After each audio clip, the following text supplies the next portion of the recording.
मध्य प्रदेश में एक बार फिर भोले वाले हिंदुओं को मच्छरदानी और बकरी जैसे मामूली लालच देकर धर्म परिवर्तन कराने वाले ईसाई मिशनरियों को मुंह की खानी पड़ी है। इस बार बागेश्वर धाम सरकार के धीरेन्द्र कृष्ण शास्त्री के द्वारा सागर जिले में 50 से ज़्यादा परिवारों के लगभग 95 लोगों की घर वापसी कराई है। बता दें कि यह मामला मध्य प्रदेश के सागर जिले का है, जहां पर कई लोगों ने मामूली से लालच के चक्कर में ईसाई मिशनरियों की बातों में आकर हिंदू धर्म से नाता तोड़ लिया था और ये लोग चर्च में जाकर प्रार्थना करने लगे थे।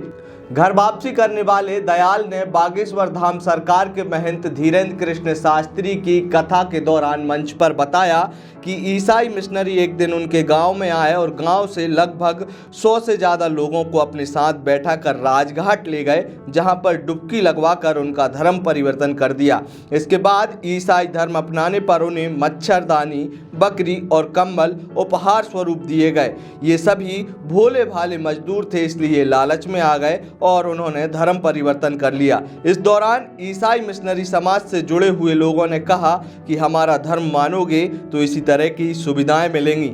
वहीं कुछ महिलाओं ने बताया कि राजघाट में डुबकी लगवाने के बाद ईसाई मिशनरी समाज के लोगों ने उनका मंगलसूत्र पहनना बंद कर दिया था। बिंदी लगवाने पर भी पाबंदी थी, लेकिन अब जब से भगवान श्री राम की कथा सुनी है तो वे सदमार्ग पर लौट आए हैं और अब कभी सनातन धर्म से नहीं भटकेंगे। दरअसल सागर के बहरिया इलाके के बांके बिहारी नगर में पंडित धीरेन्द्र कृष्ण शास्त्री की कथा का आयोजन किया जा रहा है। यह कथा 24 अप्रैल से चल रही है और कथा के दौरान आखिरी दिन जब लाखों भक्तों के बीच 50 परिवारों के ये 95 लोग पहुंचे तो इन्होंने वापस से सनातन धर्म में आने की अपनी इच्छा जताई, जिस पर महंत धीरेन्द्र कृष्ण शास्त्री के द्वारा तमाम वैदिक विधि विधान के साथ इनका घर वापसी कराई। इस दौरान धर्म परिवर्तन कर चुके नौनेलाल अहिरबार ने भी अपनी दास्तां सुनाई। उन्होंने कहा कि ईसाई मिशनरियों के द्वारा उनके बच्चों को पैसा देने और पढ़ाई का लालच दिया गया था,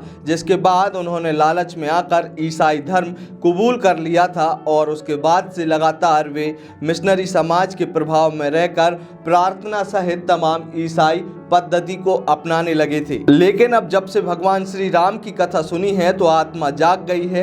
अब जिंदगी भर तक सनातन धर्म में ही रहेंगे और कहीं नहीं जाएंगे। इन लोगों की घर वापसी कराने के दौरान पंडित धीरेन्द्र कृष्ण शास्त्री का भी बयान सामने आया। उन्होंने कहा कि हम जातिवाद में नहीं पड़ते, आज से हमारा परिवार आपका परिवार है। सभी सनातनियों से कहा कि घर लौटें, परिवारों को सभी अपना परिवार माने। आज यदि हम नहीं जागे तो ये लोग इसी प्रकार से खंड खंड करते रहेंगे, लेकिन मेरा प्रण है कि मैं हिंदुओं को खंड खंड नहीं होने दूंगा और इसी तरीके से घर वापसी का अभियान लगातार चलाते रहूंगा। बता दें कि इससे पहले भी पंडित धीरेन्द्र कृष्ण शास्त्री के द्वारा मध्य प्रदेश के दमोह और बागेश्वर धाम सरकार में कई लोगों की घर वापसी कराई जा चुकी है, जिसके बाद से मिशनरी समाज और वामपंथियों के द्वारा षड्यंत्र करके पंडित धीरेन्द्र कृष्ण शास्त्री को बदनाम करने की कई साजिशें रची जा चुकी हैं।